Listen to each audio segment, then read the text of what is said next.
Well, good afternoon, everyone. Thank you so much for joining us for our town hall meeting to discuss our upcoming bond referendum in January. So if you look up at the corner where it says BOE1, that's our panoramic view of this meeting. To the viewer's left is Lori Tyrone, our school business administrator. Then to Ms. Tyrone's right, viewer's point of view, is Dr. Joe Flynn, our architect from H2M. And to my viewer's right is Christopher Langhart, our bond attorney from MSNB. So I'm going to turn it over to our architect, Dr. Joseph Flynn at this time. So thank you, Dr. Yates. So today what we're going to discuss is just the process by which the school district enters into providing for the facilities within the district. So if you go to the next slide. So the long-range facility plan is what's required by all school districts throughout New Jersey.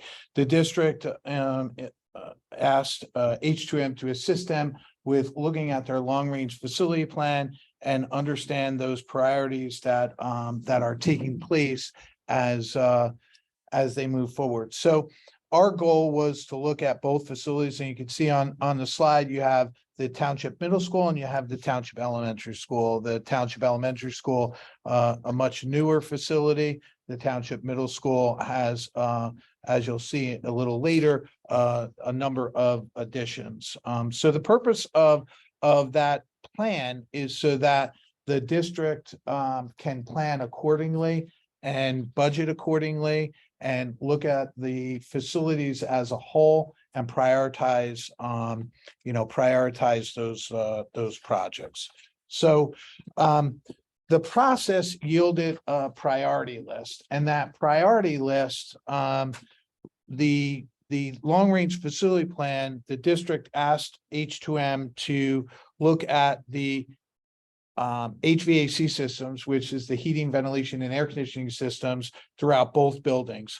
And that feasibility study, along with the outcome of the long-range facilities plan, there were two projects that were deemed to be a priority. Now, from my perspective, the strongest or largest asset for a school district are the students that enter the building. The second largest asset is the facilities that the school is responsible for, both the administration and the Board of Education. So as a district looks at the curriculum and how students are being delivered instruction and what takes place daily, that school district is also responsible for looking at the facilities. Now, while you have a direct connect to your child or your student in the building, sometimes you don't have as direct of a connect with the facilities. And that's why it's important to have town hall meetings like this to share the rationale and the reasoning behind the district looking to move forward with specific facilities projects. So two things came out of that, several things came out of that long-range facility plan, two things that are of a priority that both the administration, the board, along with our input wanted to move forward with. And that scope of work is to upgrade and improve the HVAC system within the middle school, and then upgrades to the security of the building to include replacement of interior and exterior doors. So what I'd like to do is be able to look as we move forward. We'll look at the HVAC project, what took place in that feasibility study, what the security or the door replacement project, and why the district was interested in moving forward with that. So if we were to look at the door replacement project first, the door replacement project, there's approximately 40 exterior doors, both single and double doors, and there are about 120 interior doors. The building has a number of additions on it. So the building as a whole so many of those doors have been there since the building was built. While the doors are working, they're not working as well as the district and the facilities group would want them to work. What that means is it's just like a house. If there's something that isn't working correctly, you're going to find a way to either repair or replace that. And then you budget for that accordingly, or you look to go out and find funds to be able to do that. Not much different than the school district. We did an analysis of the number of doors that need to be replaced on the exterior, and that cost is going to be in approximately $350,000, and the interior doors is about $550,000, a total of $950,000. So one might say, well, you know, how does that compare to what that cost is associated with that with each door? On the exterior doors, they're going to require a certain what we call a slab, which is the door itself, and then the hardware and the mechanism to make sure that they close correctly and they will work collectively with the exterior security system, the fob buzzing in and entering the building. As in terms of the interior of the building, some of those doors are much older than others, and the mechanisms, while working, tend to need to be adjusted or repaired on a regular basis. So in this particular project, the district weighed out the amount of time, effort, and energy to continue to repair and replace those on a single situation, or to enter in and bring the building up to full, all of the doors on the exterior the same, all the doors on the interior is the same, and be able to have those doors work properly. So that is the extent of the door project. For the middle school HVAC project, if you look at that slide, the shaded areas are the areas where there is work. There are a number of additions. The oldest is in the 1954 wing, and the newest is the 1997 wing.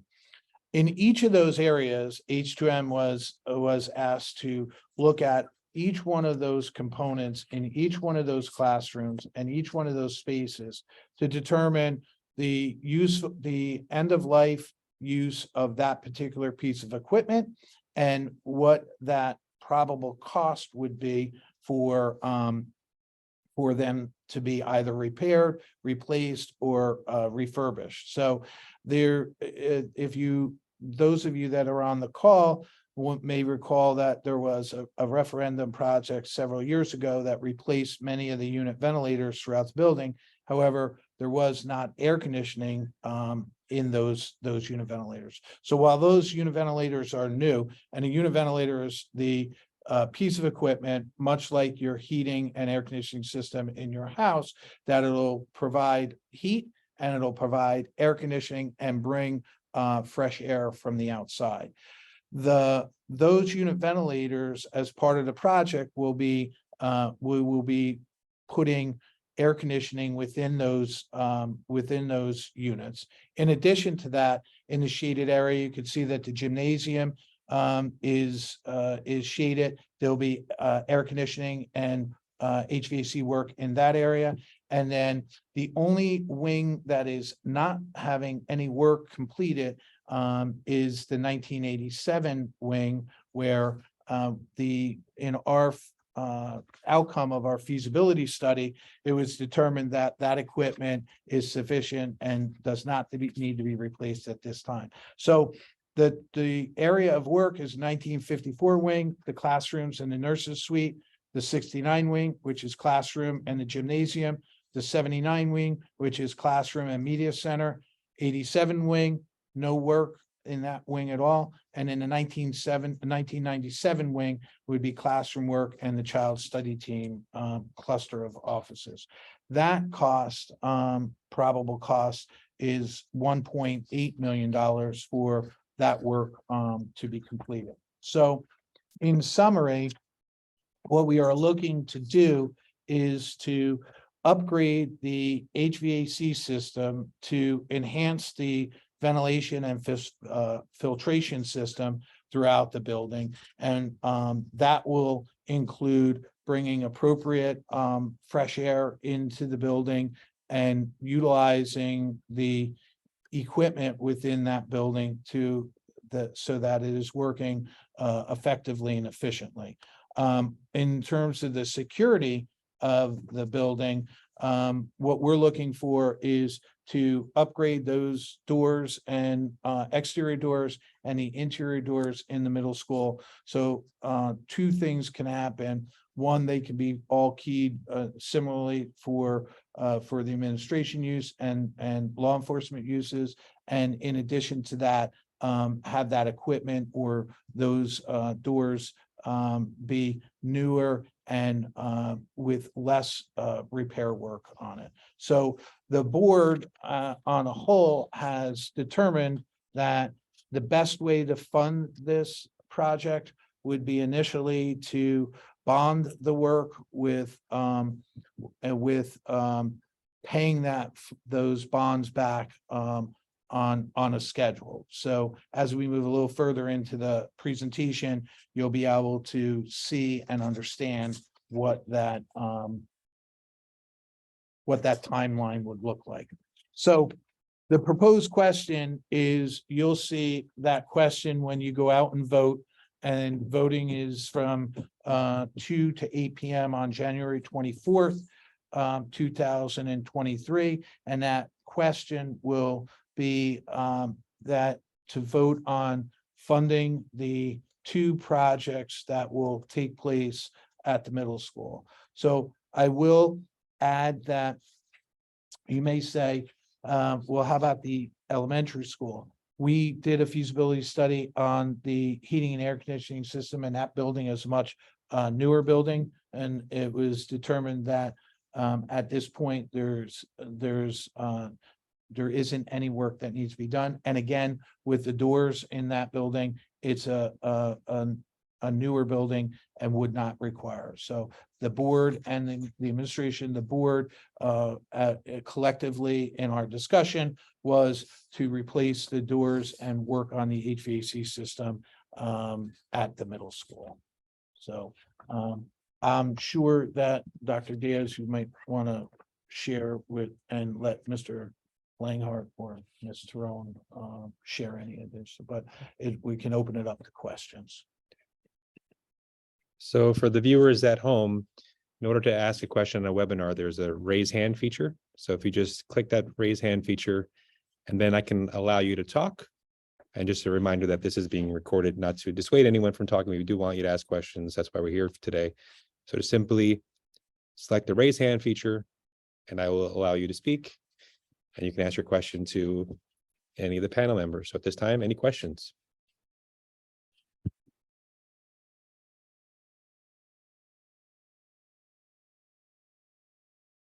There is also a chat feature as well.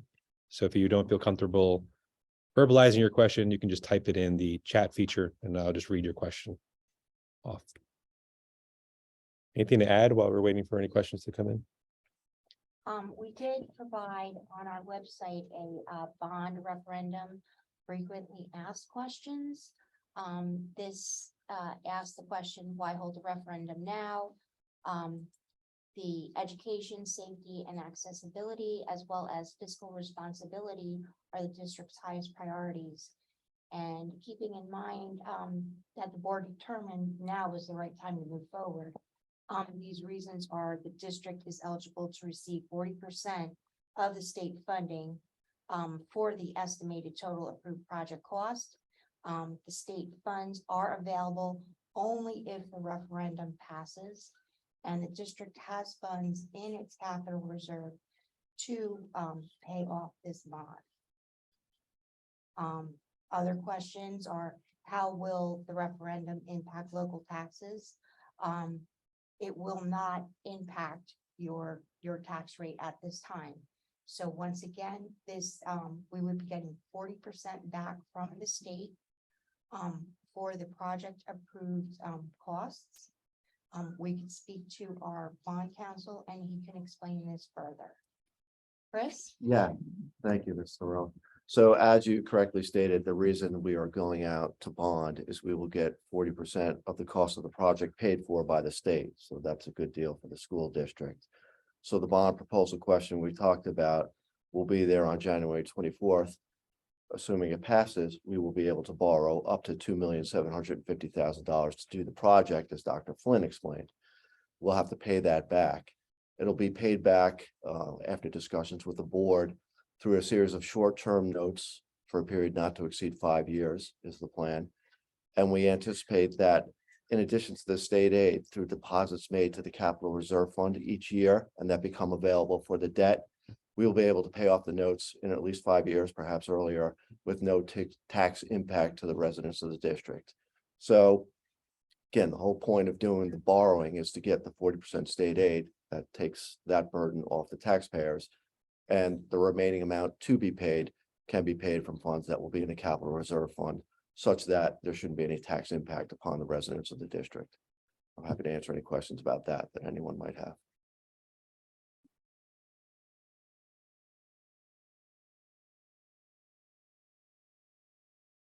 Let's see, any questions so far?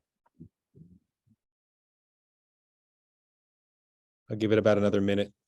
Feel free to either add your question in the chat. Oh, I have one. Here we go. The question is, can the projects be split on separate referendums since I support one of the projects, but not both?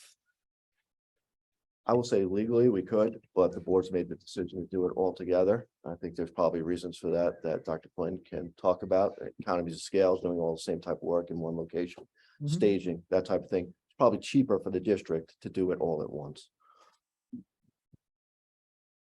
Yes, was it just again. clarify the question, and I just want to make So sure. can the projects be separated? We do two Two separate referendums. Right. on the project.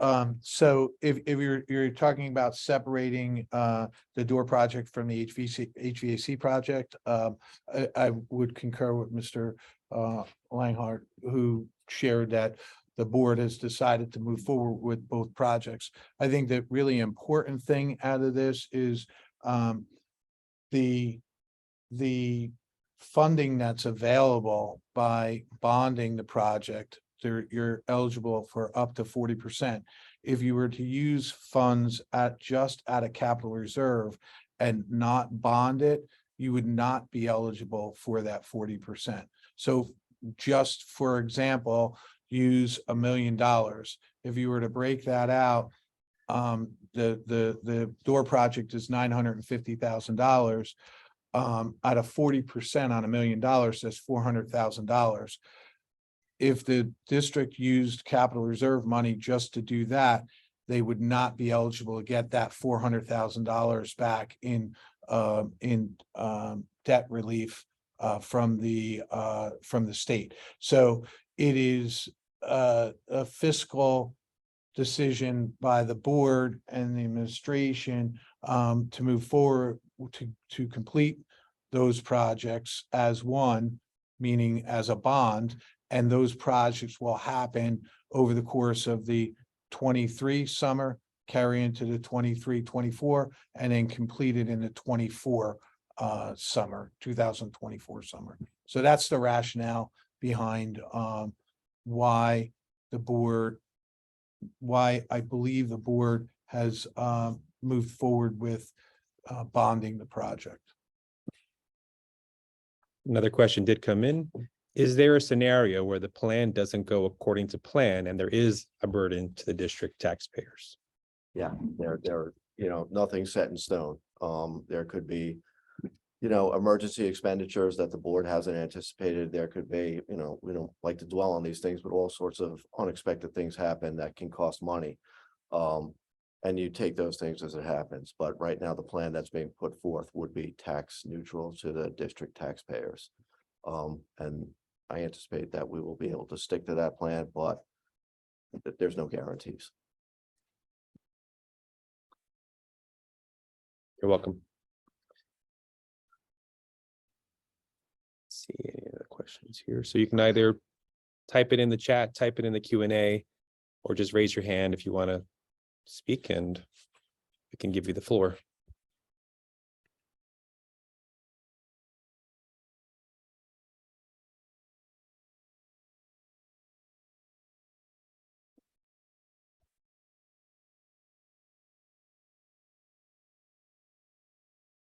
Not seeing any additional questions.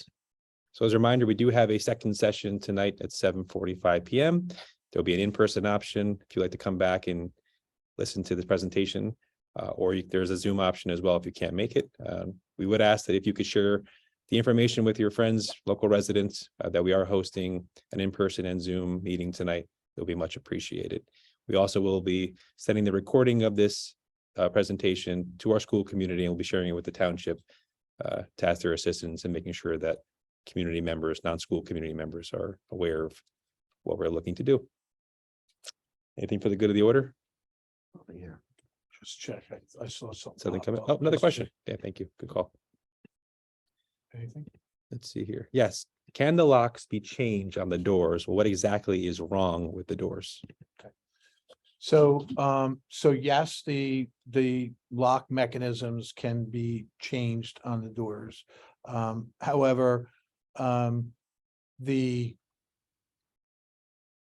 of the doors are at what I would consider, or we are considering, end of life in the sense that there's a lot of wear and tear on those doors. So by simply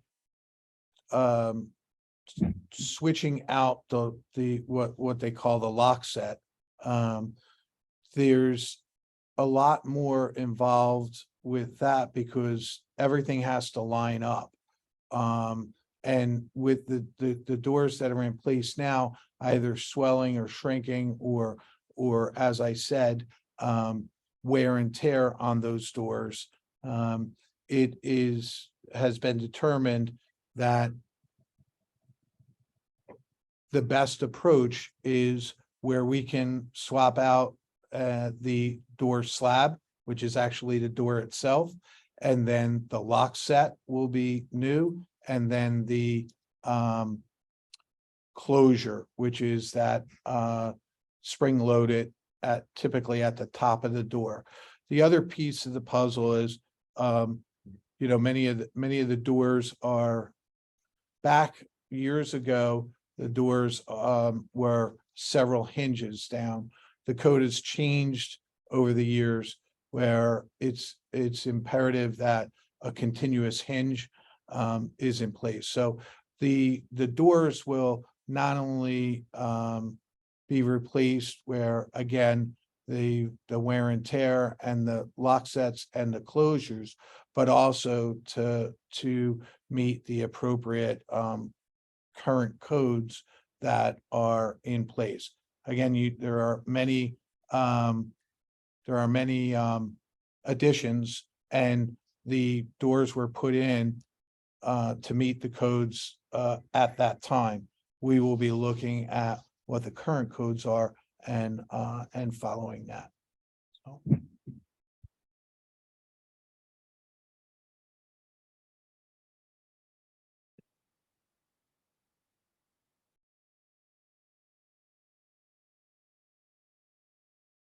Leave it open for a few more minutes for any additional questions. Again, you can either type the question or just ask to raise your hand.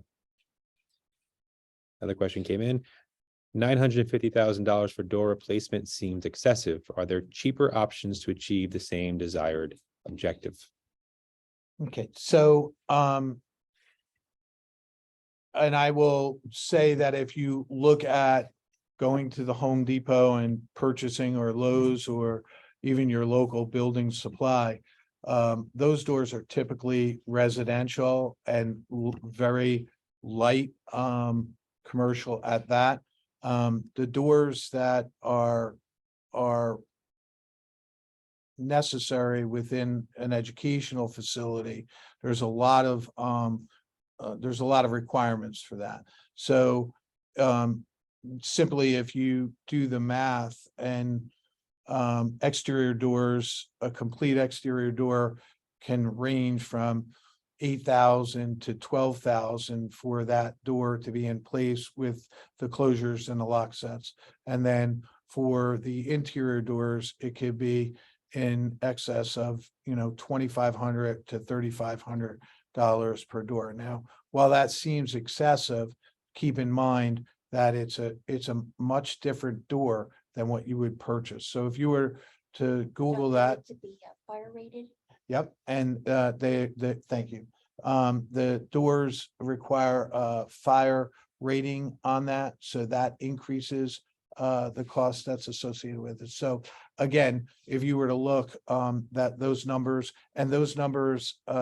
have some contingency built in, because we, as we know, inflation and what has been taking place over the last year and a half, 2 years. So we wanted to make sure that the monies was available to complete the project as a whole.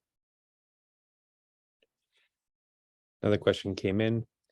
Is it safe to assume that if the referendum does not pass, the board will eventually fund these projects without the state aid funding at the full price? Is that how it would work? If the referendum does fail, the district will move forward only with the most essential projects.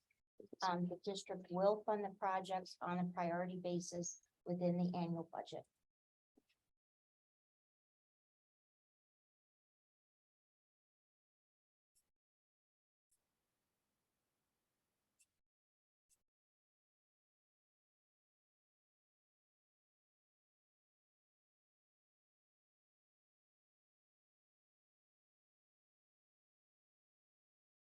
Gonna leave it up open just for a few minutes in case if any additional questions come in.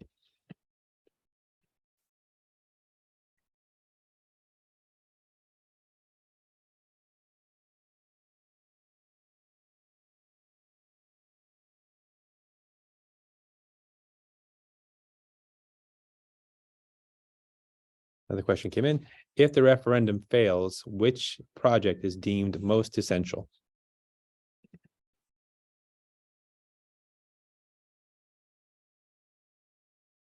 Tackle that one. That would be the upgrade to the electrical system and also the air conditioning HVAC project.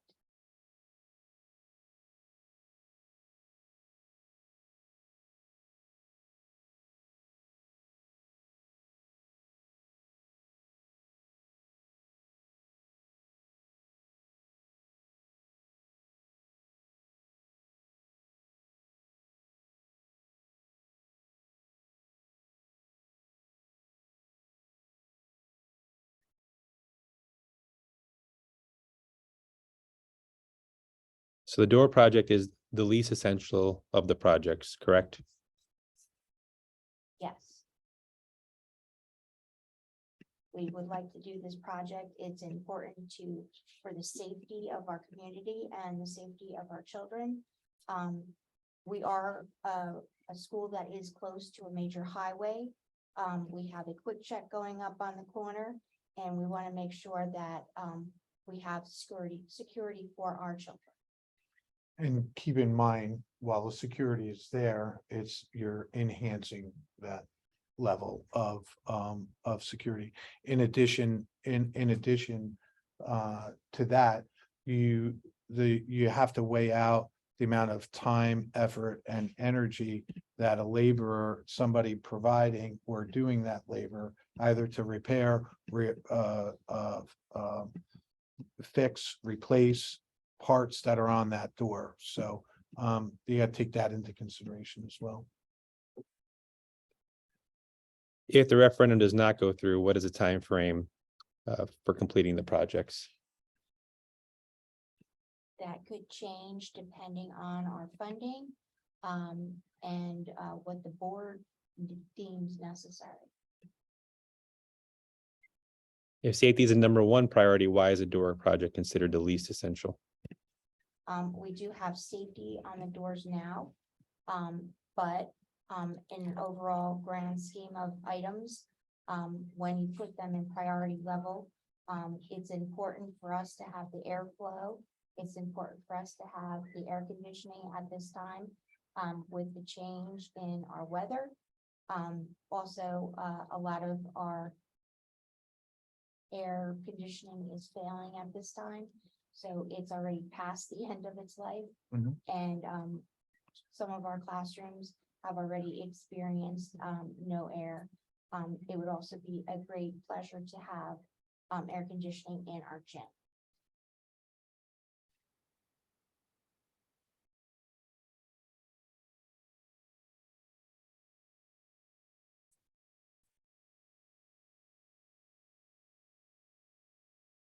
We'll give people time to type.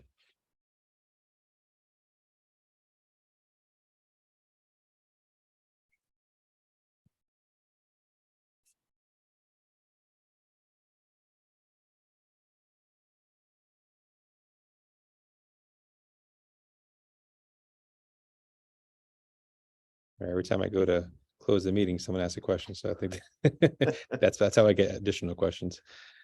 So as a reminder, there is a 7:45 PM session this evening. It'll be in person and there'll be a Zoom option. And we'd ask that if you could be so kind as to share that information with other residents so they can listen to what the district is trying to accomplish. It'll be much appreciated. We also will be sharing the video recording with our school community and our non-school community members as well. Don't see any questions. Well, thank you so much for joining us. As Ms. Tyrone said, we do have a referendum landing page with frequently asked questions. We're going to be adding additional documents and information as we get closer to January 24th. I want to thank our guest panelists for joining us today, and we'll see you tonight at 7:45 PM or your friends. Thanks again.